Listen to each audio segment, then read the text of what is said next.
Tuan-tuan yang saya hormati sekalian, Assalamualaikum warahmatullahi ta'ala wabarakatuh. Selamat bertemu kembali. Kadang-kadang tuan-tuan sekalian, kita menghadiri mesyuarat di pejabat kita dan kita dapati pelbagai kerenah mereka yang menghadiri mesyuarat. Katalah 10 orang yang menghadiri mesyuarat tersebut. Mungkin pengerusi majlis itu dengan begitu gairah sekali bercakap, menerangkan sesuatu. Mungkin dia bos kita. Mungkin ada 2-3 orang lagi itu menggunakan pen dan menggigit pen seperti ini. Mungkin ada 2-3 orang lagi membuat tangannya seperti ini. Mungkin ada 2-3 orang lagi itu sambil menggunakan pensel dia dan dibulatkan, diwarnakan semua minit mesyuarat yang ada O dan P sambil matanya melihat-lihat ke siling dan seorang lagi ke sini. Dan bos itu meneruskan perbincangan dia dengan tidak mengambil indah langsung tentang gelagat ataupun kelakuan ahli-ahli mesyuarat tersebut. Ini sebenarnya merupakan suatu keadaan di mana ketua tersebut tidak memahami atau tidak mampu membaca bahasa badan ataupun signal yang diberikan oleh ahli-ahli mesyuarat tersebut bahawa mesyuarat ini membosankan tuan-tuan sekalian. Di sini penting tuan-tuan sekalian kita memahami sesuatu yang dinamakan sebagai bahasa badan. Bahasa badan ataupun body language ini tuan-tuan sekalian, 3 perkara asas yang penting yang perlu kita fahami. Dan kefahaman ini memberikan kita suatu kefahaman yang mendalam sekali tentang apakah bahasa badan itu tuan-tuan sekalian. Pertama sekali tuan-tuan sekalian ialah kita wajib sedari bahawa bahasa badan itu wujud. We must understand that body language exists. Maksud kata di sini tuan-tuan sekalian ialah kadang-kadang kita tidak mengetahui bahawa bahasa badan itu merupakan suatu komponen ilmu yang penting sekali di dalam komunikasi. It is a very important force in communication. We must understand that. Maksudnya di sini ialah mungkin ada di antara kita merasakan bahawa ada, tapi taklah penting sangat. Tidak tuan-tuan sekalian. Apa yang kita ingin sebut di sini ialah kalau saya ringkaskan, lisan ini ialah di antara 30 hingga 40%. Tetapi body language atau bahasa badan ini merangkumi 60 hingga 70% daripada komunikasi sebenarnya tuan-tuan. Maksud kata di sini ialah bahawa bahasa badan ini merupakan satu komponen utama, bahkan lebih penting daripada bahasa lisan. Ini poin saya yang pertama. Maknanya kita kena fahami bahawa bahasa badan itu wujud dan ia wujud dengan begitu kuat sekali dan penting sekali. Ini poin pertama. Yang kedua tuan-tuan sekalian ialah bahasa badan ini mencerminkan emosi yang begitu mendalam sekali. Begitu mendalam. Justru itu ia cukup bahaya sekiranya kita hanya membaca daripada bahasa badan sahaja. Bahkan adalah penting di sini tuan-tuan sekalian kita memahami bahawa oleh kerana ia mencerminkan emosi, justru itu dia datang dari dalam jiwa seseorang itu dan diserlahkan dalam bentuk kelakuan atau gelagat. Tetapi kita kena pahami di sini bahawa ia datang daripada suatu yang mendalam dan mempunyai makna yang begitu mendalam sekali. Katakanlah ada seorang itu, dia sedang mendengar ceramah kita. Kita seorang lelaki dan dia seorang perempuan. Dan dengan asyik saja dia meletakkan tangan dia, bibir dia, pen dia di mulut begini, sebegini. Dia tidak perasan, tetapi kita sebagai penceramah perasan. Yang ketiga tuan-tuan sekalian ialah, bahayanya juga bahasa badan ini ialah tuan-tuan, ianya boleh berlaku secara berlapik-lapik. Maksud kata di sini ia mempunyai makna yang pelbagai kepada mereka yang berbagai-bagai. Mungkin katalah kita berada di Malaysia ini mempunyai 3 atau 5 suku bangsa yang besar. Orang Melayu, orang Cina, orang India, orang Kadazan, orang Iban dan sebagainya. Mungkin setiap dari bangsa ini mempunyai maksud-maksud yang berbeza-beza. Dan ini mungkin berlapik-lapik dan mempunyai makna yang berbeza mengikut suku bangsa yang saya sebut tadi. Belum lagi kita bandingkan dengan orang Malaysia dengan orang Eropah. Orang Eropah pun, contohnya orang-orang Inggeris di England, mempunyai bahasa badan yang berbeza daripada orang-orang putih yang berasal dari Amerika Syarikat, belum masuk lagi orang Afrika atau orang Arab. Jadi maknanya tuan-tuan sekalian, bahayanya bahasa badan ini ialah dia berlapik-lapik dan mempunyai suatu makna yang pelbagai. Justru itu tuan-tuan sekalian, saya boleh katakan di sini bahawa bahasa badan ini ialah sesuatu yang cukup penting kita fahami bersama. Katakanlah kita menghadiri satu mesyuarat dan kita ini terkenal sebagai seorang yang banyak bercakap. You are very talkative person. Kita bercakap dan kemudian kita ini di dalam mesyuarat tersebut 2-3 orang tidak bersetuju dengan pandangan kita. Habis mesyuarat itu saja kita mengatakan, minggu depan ni aku tak nak bercakap lagi lah. Datang kita mesyuarat minggu hadapan, kita memang sungguh tidak bercakap langsung. Habis mesyuarat itu, ketua mesyuarat tersebut, bos kita mengatakan, Cik Mat, nampaknya merajuk saja hari ini. Maksudnya tuan-tuan di sini ialah bahawa bercakap pun salah, diam pun salah. Jadi maknanya tuan-tuan sekalian, apabila kita bercakap, itu merupakan satu bentuk komunikasi. Apabila kita diam juga, ia merupakan satu bentuk komunikasi melalui bahasa badan. Justru itu tuan-tuan sekalian ingat, bahawa bahasa badan ini merupakan suatu alat yang begitu penting dan perlu dipelajari bersama. Kembali selepas ini tuan-tuan. Telah menyebut ada 3 perkara asas dalam bahasa badan. Yang ini pertamanya bahasa badan wujud, yang kedua ialah bahasa badan ini mencerminkan emosi, dan yang ketiga ialah ia berlapik-lapik. Nah, dalam konteks ini saya ingin membawa satu poin yang penting lagi dalam konteks bahasa atau budaya orang-orang Melayu. Ada suatu benda dinamakan ilmu firasat. Ilmu firasat ini tuan-tuan kadang-kala bercampur baur dengan bahasa badan. Saya suka bezakan di antara ilmu firasat dengan bahasa badan. Bahasa badan tuan-tuan adalah merupakan sesuatu yang lahir daripada behavior atau gelagat, kelakuan manusia. It is behavioral in nature. Bukan semula jadi. Sebab terkadang-kala ada orang itu mengatakan, kita tak boleh kahwin dengan dia itu. Kenapa? Dia itu nampaknya hidung dia besar atau telinga dia begitu.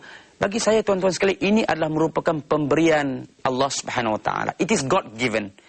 Bukan bahasa badan. Bahasa badan ini tuan-tuan adalah lebih kepada sesuatu yang datang daripada badan orang itu yang bersifat behavioral. Maknanya lahir daripada kelakuan.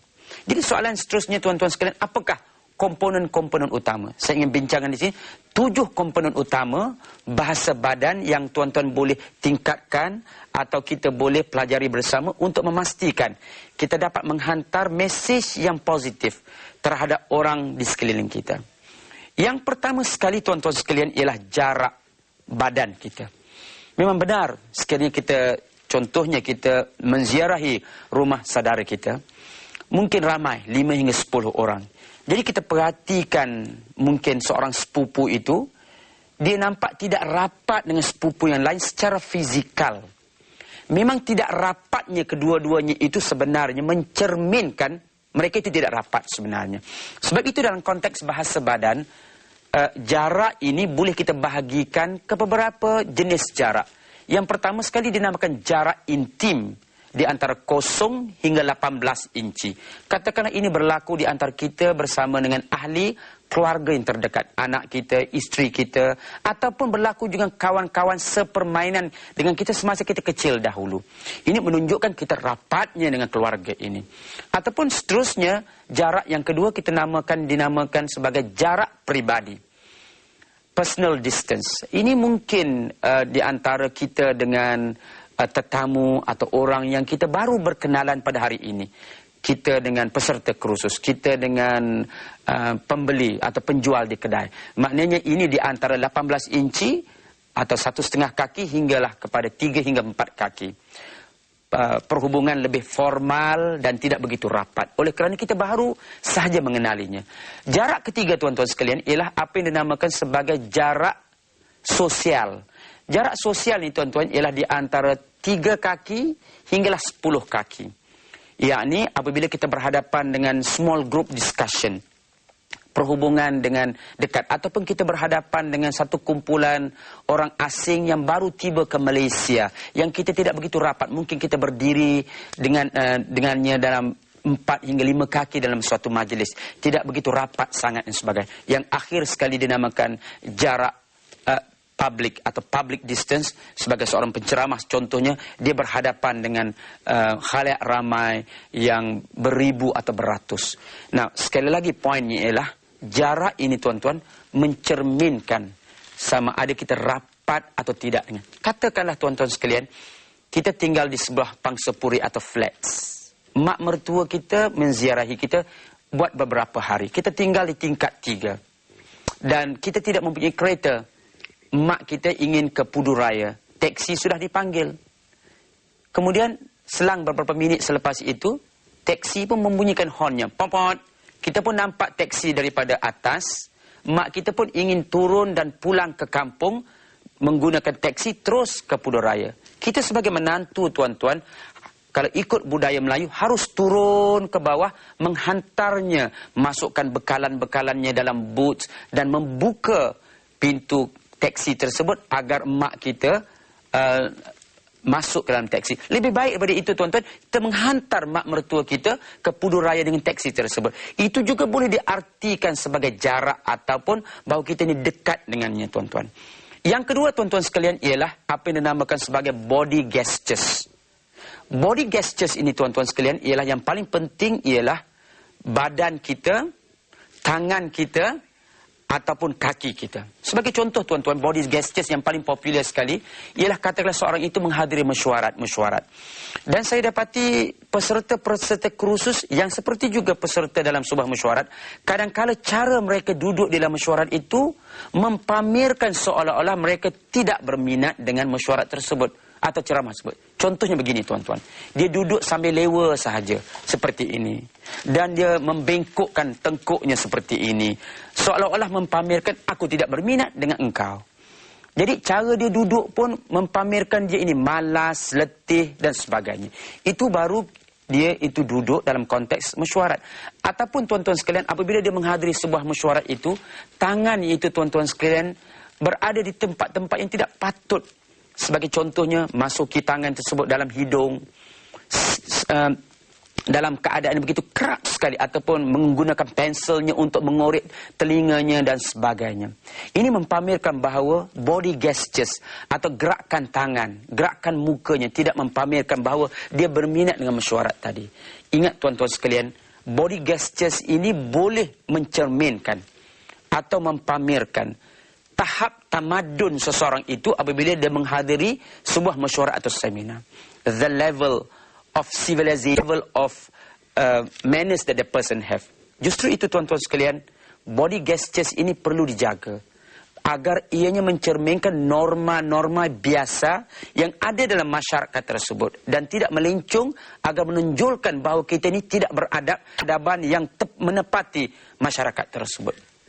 Kembali selepas ini tuan-tuan. Yang sebelum ini saya telah membincangkan 2 daripada komponen utama bahasa badan. Yang pertama sekali jarak. Yang kedua ialah body gestures atau gerakan kecil badan. Yang ketiga tuan-tuan sekalian ialah air muka. Muka kita ini tuan-tuan sekalian boleh dibahagikan kepada 3 bahagian.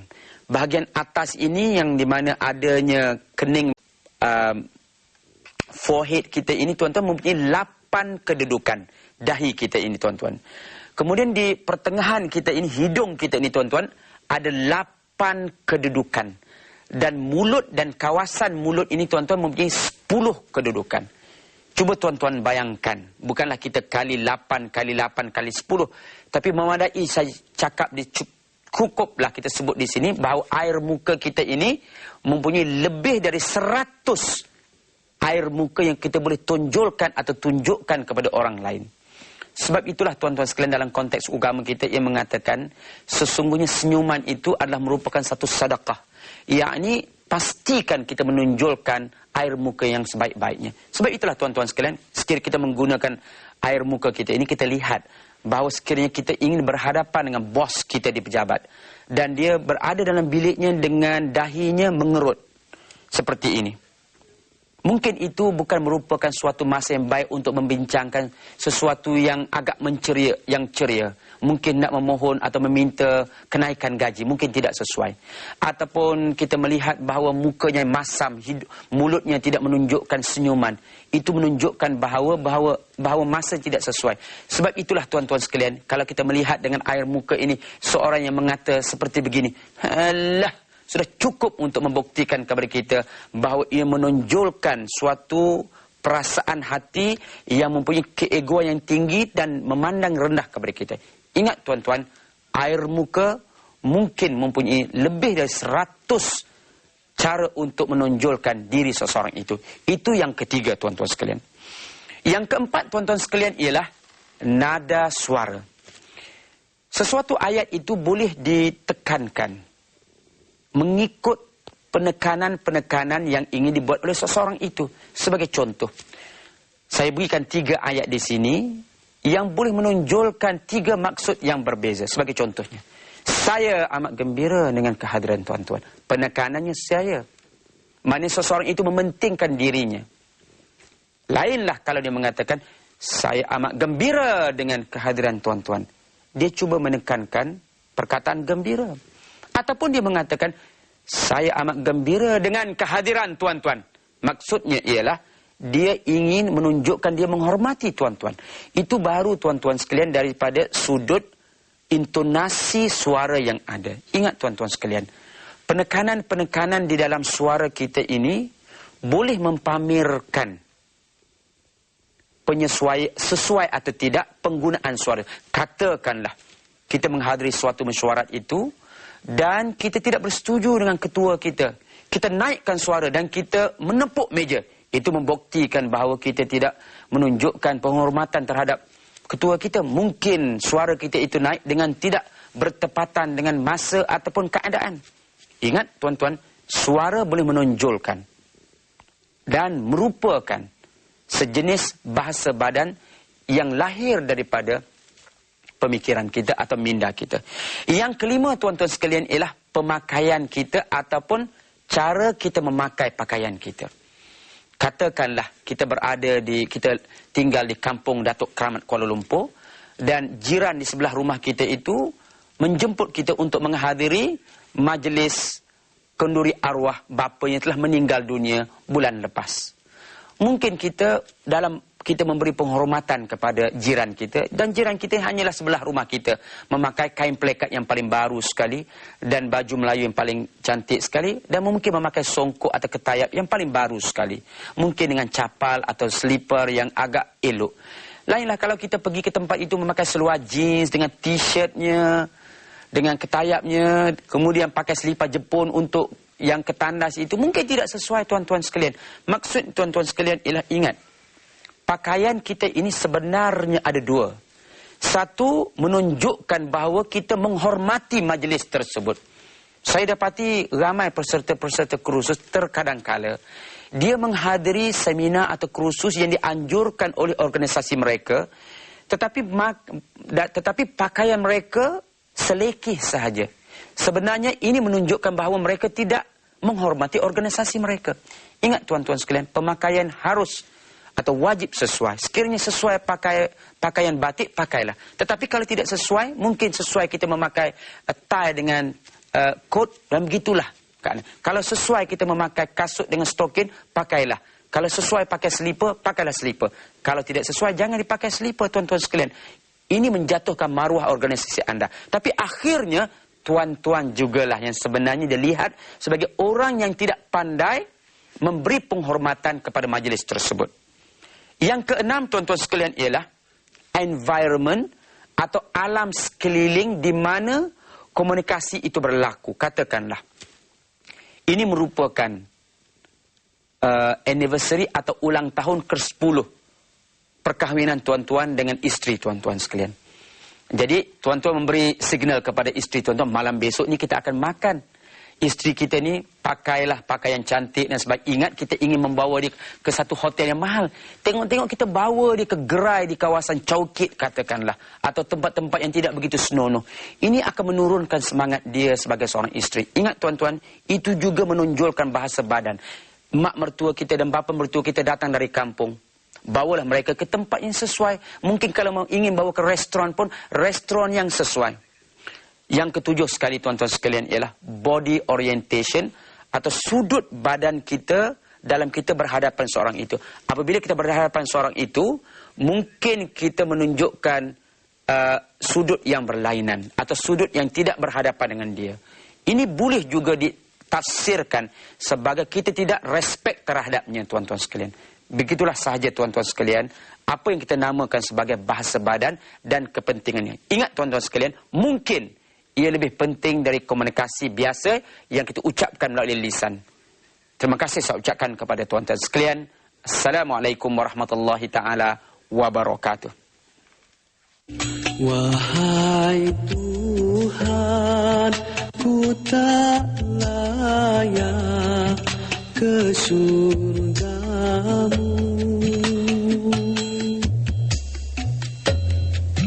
namun tak pula